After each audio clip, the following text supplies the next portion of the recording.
ప్రాచీన భారత గృహ జీవితం ఒక క్రమంలో సాగేది. అదే ఆరోగ్యానికి మూలం. సూర్యోదయానికి ముందే లేచేవారు. శరీరం సహజంగా మేల్కొనే సమయం అది. బలవంతం లేదు. మొదట శుభ్రత, నీటితో శరీరాన్ని చల్లబర్చడం, మనస్సును ప్రశాంతం చేయడం. ముగ్గు అలంకారం కాదు, ఇంటి ముందు గాలిని స్థిరపరిచే పద్ధతి. శుభ్రతకు గుర్తు.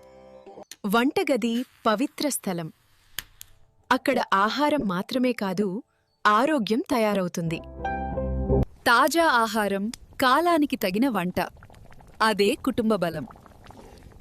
ఫ్రిడ్జ్ అవసరం లేదు. కలిసి భోజనం, నెమ్మదిగా తినడం, జీర్ణక్రియకు సహాయం. భోజనం తరువాత శ్రమ, అదే వ్యాయామం. జిమ్ అవసరం లేదు. మధ్యాహ్నం కొద్దిపాటి విశ్రాంతి. శరీరం తిరిగి శక్తి పొందే సమయం. అలసట తగ్గుతుంది. సాయంత్రానికి పనులు తగ్గించేవారు. శరీరాన్ని నెమ్మదిగా ఆపేవారు. నిద్రకు సిద్ధం. కృత్రిమ వెలుగులు లేవు.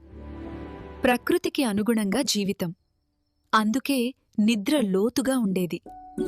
ప్రాచీన గృహ జీవితం భారం కాదు, సమతుల్యత.